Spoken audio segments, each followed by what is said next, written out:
안녕하세요. 오늘도 사연살롱을 찾아주셔서 감사합니다. 환갑을 앞둔 아줌마예요. 마라톤이 시작되면 좋든 싫든 끝까지 달려야 하는 것처럼 인생도 태어난 이상 끝까지 살아야 하잖아요. 그런데 그게 쉬운 일이 아니더라고요. 이제는 살아갈 날보다 살아온 날이 많은 저는 요즘 들어 내가 인생을 제대로 살았나 되짚어보게 됩니다. 돌이켜 생각해보면 제 인생의 절반은 아들을 위해 살았던 것 같아요. 아들은 내게 있어 존재의 이유이자 내 인생 전부였거든요. 제 결혼 생활은 순탄치 않았어요. 정확히는 동거라고 해야겠네요. 남편에게는 가정이 있었거든요. 그 사실을 몰랐던 저는 혼인신고도 하기 전에 아들을 낳았고 얼마 뒤 집으로 찾아온 남편의 본처를 통해 뒤늦게 남편이 가정이 있는 남자라는 사실을 알게 됐어요. 그저 평범한 가정에서 필부필부로 살아가고자 했던 제 꿈이 산산조각이 나는 순간이었죠. 본처 앞에서 저는 그저 파렴치한 내연녀일 뿐이었으니까요. 몰랐다는 뻔한 거짓말은 집어치워? 너처럼 부모도 없고 가진 것도 없는 년을 내 남편이 왜 만나겠어? 네가 돈 보고 덤벼든 게 뻔하지. 애는 내가 키워줄 테니 넌 떠나. 애를 데려가겠다는 말을 들은 순간 결심했어요. 내 아이와 함께 당장 이곳에서 도망쳐야겠다고요. 그래서 3, 7일도 안 된 아이를 안고 그 길로 도망쳐 나왔어요. 저에겐 이럴 때 힘이 되어줄 친정도 없고 나와 내 아이를 받아줄 곳은 세상 어디에도 없었어요. 그래서 무작정 밤기차를 타고 서울에서 가장 먼 곳으로 떠났죠. 그렇게 도착한 곳이 부산이었어요. 나무를 숨기려거든 숲으로 가라는 말처럼 사람들로 북적이는 대도시로 가야 들키지 않을 것 같았거든요. 동도 트기 전 도착한 부산역 주변은 한산하다 못해 을씨년스러웠어요. 마치 우리 모자의 앞날처럼 말이에요. 부산역 뒤로 길게 늘어선 모텔 거리를 따라 한참을 걸었어요. 그렇게 찾아 들어간 싸구려 여인숙에 짐을 풀고 아이를 눕힐 수 있었죠. 세상 모르고 새근새근 잠든 아이를 보니 그렇게 눈물이 흐르더라고요. 너는 어쩌다 하고 많은 부모 중에 이 못난 어미를 만나 고생이니 앞으로 평생 애비 없는 자식으로 살아야 할 텐데 불쌍해서 어째. 차마 입 밖으로 내지도 못하고 속으로 되냐며 한참을 울었어요. 아침이 되자 주인 할머니가 방문을 두드리곤 방 안으로 밥상을 밀어 넣어 주었어요. 뭐라도 먹어야 젖이 돌지 않겠냐고 하시면서요. 도다리가 들어간 미역국에 밥을 말아 한술 뜨려는데 내 처지가 한심해서 눈물이 나는 거예요. 미역국을 먹는 건지 눈물을 먹는 건지 꾸역꾸역 입에 숟가락으로 떠 넣었어요. 주인 할머니는 그런 제 모습을 애처롭게 바라보셨죠. 사정이야 어쨌건 아는 키워야 하지 않겠나. 다 묻고 문 앞에 내놔라. 경상도 특유의 무뚝뚝함 뒤에 담긴 따뜻한 마음 덕분에 저는 매 끼니마다 주인 할머니의 미역국을 먹으며 아들에게 젖을 물릴 수 있었어요. 이후에도 주인 할머니는 여인숙에서 아이를 키우며 살 수 있게 돈벌이가 되는 일감도 가져다 주시고 여러모로 우리 모자를 도와주셨어요. 할머니는 사고로 일찍 세상을 떠난 아들 내외가 남긴 어린 손자와 함께 살고 계셨는데 아이는 엄마 정이 그리워서 그런가 저를 곧잘 따랐어요. 제가 아들에게 젖을 물리고 있으면 방에 들어와 한참을 바라보곤 했죠. 어린아이의 눈빛이 어찌나 쓸쓸해 보이던지 제 마음이 다 뭉클했어요. 그래서 더 정이 갔는지도 모르겠네요. 전 눈이 침침한 할머니를 대신해 아이의 손톱도 깎아주고 바가지를 씌우곤 앞머리를 잘라주곤 했죠. 목욕탕에 갈 때도 데리고 가서 때도 밀어주고 때때로 떡볶이며 김밥도 만들어 먹였어요. 아이는 그런 제게 정이 많이 들었는지 어디를 가든 꼭 졸졸 따라다녔죠. 모르는 사람이 보면 제 아들인 줄 착각할 정도였어요. 그러던 어느 날이었어요. 늦은 밤 주인 할머니가 제 방으로 찾아오셨더라고요. 평소와 달리 한참을 망설이시다가 입술을 달착거리며 어렵게 부탁을 하셨어요. 네? 학부모 상담을 대신 가달라고요? 자식 새끼 먼저 보내고 딱 저거 하나 남았다 아이가. 딴 건 몰라도 어린 것 가심에 못을 박아가 쓰겄나. 네, 부탁 좀 할게. 딱 하루만. 우리 형석이 엄마 노릇 좀 해주소. 국민학교에 입학하고 처음 맞는 학부모 상담에 당신 대신 참석해 엄마 노릇을 해달라는 거였어요. 그동안 주인 할머니께서 저한테 해주신 것도 있고 형석이에 대한 짠한 마음도 있어서 저는 그러겠다고 했죠. 난생 처음 해보는 담임선생님 상담에 왠지 긴장이 되더라고요. 혹시나 실수를 하지는 않을까? 가짜 엄마인 게 탄로나면 어쩌나 걱정을 하면서 교실로 들어갔어요. 그런데 그런 저를 보더니 형석이가 엄마! 하고 부르며 달려오지 뭐예요? 순간 당황했지만 티를 낼 순 없었어요. 형석이가 반 아이들을 향해 큰 소리로 이렇게 말했거든요. 너희들 잘 봤제? 우리 엄마다. 나 고아 아니라고. 제 손을 꼭 잡고 악을 쓰듯 소리치는 아이를 보니 제 어린 시절이 떠올라 오늘만큼은 진짜 형석이 엄마가 되어야겠다고 생각했어요. 우리 형석이 엄마 많이 기다렸어? 동생 재우고 오느라 엄마가 늦었어. 다음엔 안 늦을게. 미안. 그 모습에 반 아이들은 아무 말도 하지 못했어요. 아이들이 운동장으로 나가고 저는 담임선생님과 면담을 시작했어요. 그런데 담임선생님은 이미 형석이한테 부모가 없다는 걸 알고 있더라고요. 그것도 모르고 엄마 행세를 했으니 창피한 노릇이었죠. 다행히 선생님은 그에 대해 아무것도 묻지 않으셨어요. 그저 형석이의 학교 생활과 가정에서 교육해야 할 것들을 일러주셨죠. 그렇게 상담을 마치고 형석이와 함께 집에 돌아오는데 아이가 그러더군요. 아줌마가 진짜 엄마였으면 좋겠다고요. 그래? 그럼 진짜 엄마 하지 뭐. 형석이처럼 착하고 예쁜 아들도 없고 아줌마가 땡 잡았네. 그 말에 형석이는 제자리서 팔짝팔짝 뛰며 좋아했어요. 그날 이후 형석이는 저를 엄마라고 부르기 시작했고 저 역시 형석이를 아들이라고 불렀어요. 그러자 주인 할머니가 그러시더군요. 웃자노, 이제 방세 받기는 글렀다. 안 그나? 가족끼리 돈 받고 방 빌려주는 게 어딨노? 이것도 인연이라고 고마이래 살자. 됐나?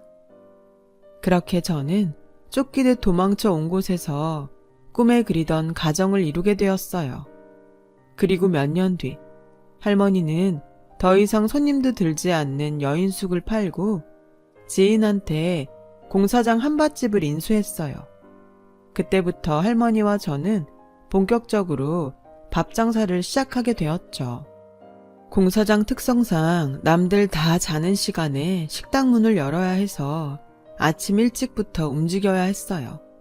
사람들 두지 않고 할머니와 단 둘이 모든 걸 해내려니 몸이 성한 곳이 없을 정도로 육체적으로 힘들었어요. 그래도 몸이 힘든 만큼 돈은 잘 모이더라고요. 대신 거친 공사장 인부들이 종종 저에게 야한 농담을 건네며 추근대곤 했는데 그럴 때마다 할머니가 물바가지를 뿌리며 욕설을 퍼부어대곤 했어요. 그 주둥이 확 꼬매버리기 전에 당장 꺼지라. 한 번만 더 와가 허튼 수작 부리모 니 죽고 내 죽는 기다. 알겠나? 그런 할머니 덕분에 저는 거친 사내들 속에서 10년 가까이 무사히 장사를 할 수 있었어요. 그러는 사이 제 아들은 국민학생이 되었고 고등학생이 된 형석이는 바쁜 저를 대신해 제 아들을 입히고 씻기며 친동생처럼 살뜰히 보살펴 주었어요. 어느새 진짜 가족처럼 된 우리는 오순도순 잘 살고 있었어요. 그 일이 생기기 전까지는요. 점심 장사를 마치고 할머니와 늦은 점심을 먹고 있었는데 웬 남자가 식당 안으로 들어오더라고요. 그런데 얼굴이 낯이 익더라고요. 작은 사모님, 저 윤기사입니다. 그 말에 얼굴을 자세히 보니 남편의 차를 몰던 운전기사더라고요. 그 순간 온몸에 소름이 쫙 끼쳐서 아무 말도 못하고 벌벌 떨었어요. 서울 바닥을 다 뒤져도 못 찾겠더니 여기 계셨네요. 아드님은 무사하죠? 사장님이 많이 보고 싶어 하십니다. 본처와의 사이에서 자식이 없었던 남편은 제가 아이와 함께 도망친 이후 사설업체에 의뢰해 우리 모자를 찾아왔다고 하더라고요. 그러다 얼마 전 저랑 닮은 사람을 부산에서 봤다는 얘기를 듣고 윤기사를 시켜 직접 확인하라고 보낸 거였죠. 저 우리 민석이 없인 못 살아요. 그러니 제발 저 못 본 걸로 해주세요. 그렇게만 해주신다면 제가 무슨 수를 써서라도 그 은혜 갚을게요. 제발 한 번만 눈 감아주세요. 네? 그 순간엔 정말 전 재산을 다 주고서라도 아들을 지키고 싶은 심정이었어요.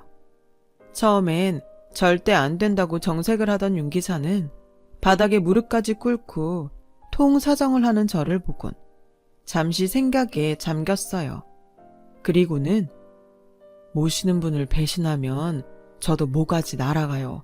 저도 가정이 있는 몸인데 작은 사모님 사정 봐주다가 내 식구들 길거리 나 앉을 수도 있다고요. 치킨집이라도 하나 차릴 돈이라도 있으면 모를까.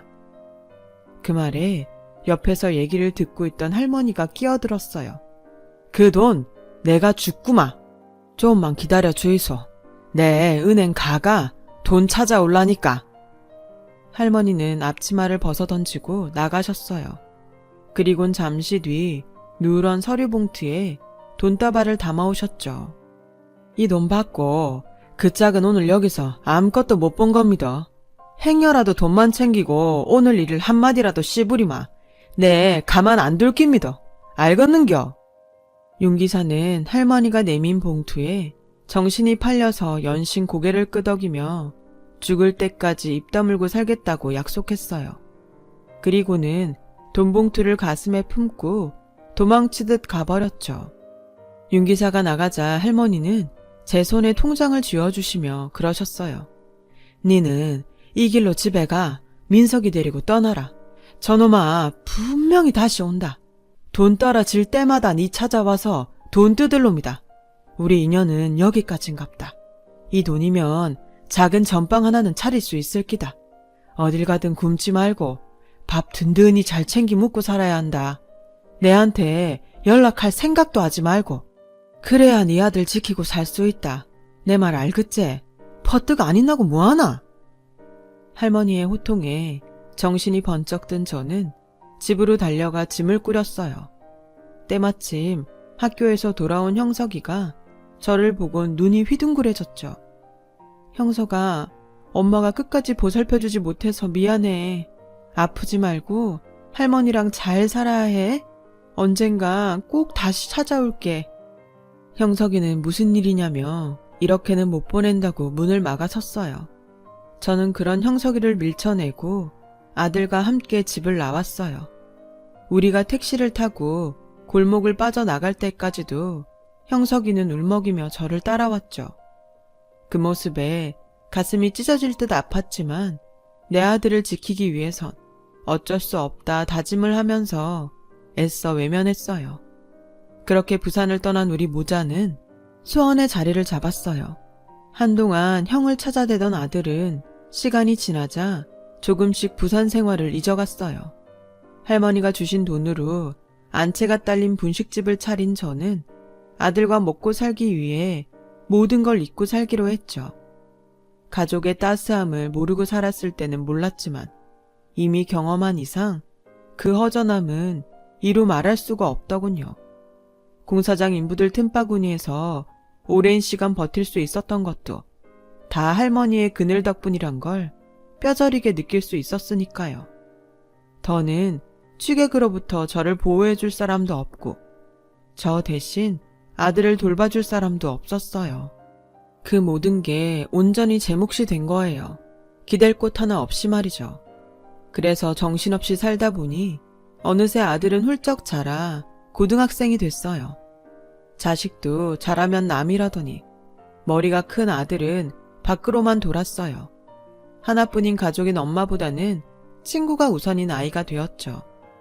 아들이 자라는 동안 돈 버느라 신경을 못 써준 거에 대한 복수라도 하듯이 아들에게서 저는 점점 사라져갔어요. 그렇게 세월이 흘러 아들은 대학을 졸업하고 취업 준비생이 됐어요. 전 세계적으로 불황이 길어진 탓에 졸업하고 2년이 다 되도록 변변한 직장에 들어가지 못한 아들은 집에서 하루 종일 컴퓨터 게임을 했어요. 남들 일할 땐 자고 늦지막이 일어나 배달 음식을 시켜 먹곤 게임을 하는 게 아들의 일과였어요. 그리고는 마치 빚쟁이 독촉하듯 하며 제게서 돈을 가져가곤 했죠. 뭔가 단단히 잘못됐다고 생각했지만 관계를 돌리기엔 이미 너무 멀리 온 것 같았어요. 그 무렵 저는 오랜 시간 육체노동을 해온 탓에 관절염이 심해져 젓가락도 제대로 쥘 수 없는 상태가 됐어요. 거기다 간에 무리가 갔는지 황달 증세도 심하고 조금만 움직여도 금세 지치고 까부라지기 일쑤였죠. 그래서 더 이상 가게를 운영할 수 없게 되었어요. 그러다 보니 수입이 없어 가게세도 밀리고 생활이 말이 아니었어요. 그러니 병원에 갈 생각도 못했고요. 상황이 이러니 돈 때문에 아들과 다투는 날이 잦아졌어요. 그러던 어느 날 아들이 불쑥 지 친부 얘기를 묻더군요. 자라면서 단 한 번도 지 아빠에 대해 묻지 않았던 애였기에 그래도 핏줄은 땡기나 싶어 솔직히 얘기해 주었어요. 그런데 아들한테 꿍꿍이가 있을 줄 누가 알았겠어요? 얼마 뒤 아들이 짐을 챙겨 집을 나가겠다고 하더라고요. 앞으로 친부와 함께 살겠다면서요. 그러게, 처음부터 날 아빠한테 보냈으면 이런 집구석에서 지질이 궁상은 안 떨고 살았을 거 아냐? 엄마가 나 안 보낸다고 도망친 거라며. 왜 나한테 물어보지도 않고 엄마 맘대로 결정을 해? 엄마가 뭔데? 그랬으면 제대로라도 키웠어야지. 지금까지 엄마 때문에 내가 얼마나 쪽팔리게 살았는지 알아? 남들 다 가는 유학도 못 가고 이력서에 스펙도 한 줄 못 넣었어. 이게 누구 탓이겠어? 엄마 탓이라고. 잘 사는 아빠가 있는데 내가 왜 이 지랄로 살아야 했겠냐고. 다 필요 없어. 나 앞으론 아빠 아들로 떵떵거리고 살 거야. 회사도 물려받고 그동안 못 입고 못 쓰고 산 한 다 풀 거라고. 그러니까 나 찾을 생각하지 마. 내 인생 망치지 말라고. 지금 그걸 말이라고 해? 이 엄마가 누구 때문에 지금껏 이러고 살았는데 네가 어떻게 엄마한테 이럴 수가 있어? 너 내 아들 맞니? 내 아들 맞냐고. 난 널 첩자식으로 눈치 보고 살게 하고 싶진 않았어. 그것뿐이야. 전 재산을 주고 널 지킨 거 한 번도 후회한 적 없었다고. 그래도 가겠다면 네 마음대로 해. 누가 나보고 첩자식이래. 엄마는 그 집에서 첩인지 몰라도 난 엄연히 그 집 종손이야. 엄마조차고 나 데리고 도망친 거면서 변명이 너무 궁색한 거 아니야? 암튼 엄마랑은 더는 못 살겠으니까 앞으로 나한테 엉겨붙을 생각도 마. 아들은 그렇게 집을 나갔어요. 지난 27년 세월이 한순간에 쓰레기통에 처박히는 기분이었어요. 더 살 이유도 없고 살고 싶은 마음도 없었어요. 그래서 식음을 전폐하고 캄캄한 방 안에서 며칠을 보냈어요. 그러다 정신을 잃었고 눈을 떠보니 병원 응급실이더군요. 가게 주인이 월세가 밀렸다고 찾아왔다가 안채에 쓰러져 있는 저를 발견하곤 119에 신고를 했다더군요. 솔직한 심정으로 차라리 죽게 놔두지 뭐하러 고생을 했나 싶었어요. 그런데 그 순간 정말 기적 같은 일이 일어났지 뭐예요. 엄마 맞죠? 저 형석이에요. 저 기억하시겠어요? 하얀 의사가운을 입은 선생이 저를 보고는 그러지 뭐예요. 자세히 보니 부산에서 함께 살았던 형석이가 분명했어요. 형석이는 제 손을 덥석 잡고는 제게 안겨 한참을 울었어요. 그동안 저희 모자를 애타게 찾았다며 왜 몸이 이 지경이 되도록 뒀냐며 서럽게 울더라고요. 간이고 신장이고 제대로 기능하는 게 하나도 없을 정도로 망가져 있다면서요. 민석이는요? 엄마가 상태 이런 거 민석이 그놈도 알아요. 뭐 한다고 엄마를 이러고 뒀대요. 친자식보다 더 걱정해주는 형석이를 보니 내가 인생을 헛살았다 싶더군요. 그래, 있었던 일들을 다 얘기했더니 주먹을 불끈 쥐곤 한숨만 푹푹 쉬더군요. 그리고는 엄마, 일단 병부터 치료해야 안 합니까? 이번부터 하시고 해. 앞으론 지랑 같이 사입시다. 네, 이래봬도 의사 아닙니까? 집도 있고 차도 있고 다 있습니다. 딱 하나, 엄마만 없다 아닙니까? 그러니까네, 앞으론 지랑 사는 깁니다. 남은 인생 엄마 강, 내 강 지지고 볶고 사는 깁니다. 됐지? 그렇게 저는 10수년 만에 만난 큰아들 덕분에 입원 치료도 하고 현재 큰아들 집에서 함께 살고 있어요. 7년 전 할머니가 돌아가신 이후로 혼자 살았던 형석이는 할머니가 쓰시던 방에 제 방을 꾸며주었어요. 앞으론 죽을 때까지 자기랑 떨어지지 말자고 엄포 아닌 엄포를 놓으면서요. 할머니께선 살아생전에 종종 저희 모자 얘기를 하셨었대요. 형석이도 할머니도 제가 그랬듯 저를 그리워하다가 같이 있던 흔적이 많았던 한밭집을 그만두시고 다른 곳으로 옮긴 게 지금 이 집이라더군요. 그리고 혹시라도 당신이 죽고라도 제가 찾아오면 주라면서 함께 한밭집을 하며 조금씩 사모았던 땅 문서를 남겨주셨더라고요. 이미 제 몫은 제가 떠날 때 받았던 터라 한사코 사양했지만 형석인 이러면 자신이 할머니랑 한 약속을 어기는 거라며 자신을 불효자 만들지 말고 받으라고 하더군요. 그래서 면목 없지만 땅 문서를 받아들었어요. 그러는 사이 몸도 많이 회복됐고 일상생활에 어려움도 없어져서 하루는 형석이와 함께 예전에 살던 부산집을 찾아갔어요. 그 사이 부산도 많이 변해서 우리가 살던 집자리에 아파트 단지가 들어섰더군요. 10년이면 강산도 변한다더니 그 말이 딱이었죠. 온 김에 부동산에 들러 할머니가 남겨주신 땅에 대해 알아봤는데 글쎄 그 사이 값이 많이 올라서 수십억 금싸라기 땅이 되어 있더라고요. 안 그래도 사겠다는 사람은 많은데 땅 주인이 연락이 닿지 않더라며 적당한 작자가 나서면 연락을 줄 테니 연락처를 남기고 가라더라고요.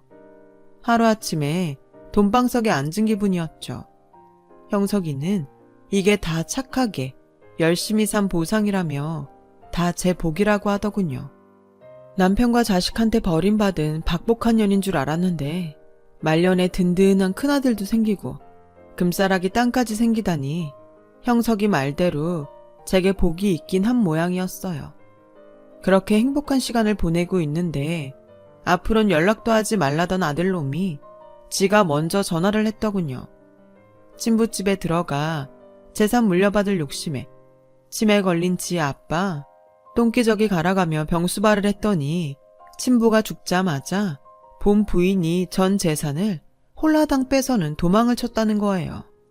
평생 애 못 낳는다고 구박하고 여자 문제를 속썩인 네 아빠 죄는 자식인 네가 대신 받으라고 편지까지 남겨두고 말이죠. 불행히도 아들은 남편 호적에 오르지 못해서 친부 재산에 대해 법적으로 아무런 권리도 없다더라고요. 소송을 한다 해도 본부인이 상속자니 자기한텐 떨어지는 돈도 없다면서 이제 어쩌냐고 꺽대고 울더군요. 이 집도 팔려서 며칠 안에 비워줘야 하고 그럼 나 당장 갈 데도 없어. 가게에 가봤더니 엄마가 이사 갔다고 그러던데 어디로 간 거야? 나 거기서 좀 살자, 응? 엄마면 자식 부양할 의무가 있는 거잖아. 안 그래? 애초에 엄마가 나랑 아빠를 떼어놓지만 않았어도 내가 이 모양 이 꼴은 안 됐을 거 아니냐고. 따지고 보면 이게 다 엄마 탓이니까 엄마가 나 책임져. 돈 많은 친부 찾아간다고 병든 엄마를 버린 놈이 낯짝도 두껍지. 자식 부양이 어쩌고 하면서 자기를 책임지라네요. 아무리 부모는 전생에 자식에게 빚진 자라고 하지만 이건 아니죠. 부모 자식 간에도 도리가 있는 건데 제 아들놈은 그걸 모르더군요. 누굴 탓하겠어요. 다 제 죄인걸. 그래서 결자해지의 심정으로 못돼 먹은 아들놈 교육시키는 차원에서 전화기에 대고 쌍욕을 퍼부어줬어요. 그동안 애비 없이 살게 만든 게 미안해서 싫은 소리 한 번 안 하고 늘 가여워하며 참고 살았는데 더는 안 되겠더라고요. 이런 미친놈아, 네가 그러고도 인간이냐? 자식 부양의 의무? 다 죽어가는 엄마 버리고 돈 많은 친부 찾아간 놈이 할 소리냐? 나 더는 너 같은 인간 말종놈이랑 부모 관계로 엮이기 싫다. 피 한 방울 안 섞이고도 날 데려다 보살펴주는 진짜 내 아들 형석이랑 100년 만년 살 테니까 넌 네 구미에 맞는 새엄마 찾아서 살아라. 네 놈 목소리도 이젠 치가 떨리니까 앞으론 전화도 하지 마라. 전화를 끊고는 한참을 씩씩거렸어요. 그러다 서름이 복받쳐 어걱대고 한참을 통곡했죠. 네 배로 낳은 자식한테 모진 소리를 하고 속 편한 부모가 어딨겠어요. 그런데 받은 상처가 너무 커서 아직은 내 아들을 받아줄 마음이 안 생기네요. 혹시라도 땅 얘기를 들으면 그거 뺏어먹겠다고 달려들까봐 진짜 제 것도 아닌 그 가슴 아픈 땅을 말이죠. 그것도 두렵고 한 번 날 버린 놈이 두 번은 못 버리겠냐는 생각에 겁도 나더라고요. 그래서 형석이한테 말해서 땅 명의는 형석이 앞으로 해뒀어요. 혹여라도 나중에 내 아들이 지 권리를 요구하지 못하도록 말이죠. 원래 내 몫도 아닌데 당연한 거죠. 저는 그런 땅이 없어도 착하고 든든한 큰아들이 옆에 있으니까 그걸로 그간의 고생을 보상받은 기분이에요. 이제 큰아들한테 잘 어울리는 짝을 지어주면 그걸로 제 역할은 끝이 아닐까 싶습니다. 참 인생이란 게 제 마음대로 되지도 않고 힘들었지만 어떤 좋은 일들로 귀결될지 모르는 게 인생 같습니다. 제 사연을 들어주셔서 감사드리고요. 여러분의 인생에도 복된 날이 깃들길 바랍니다. 여러분, 사연 댓글에 응원과 현명한 조언 부탁드려요.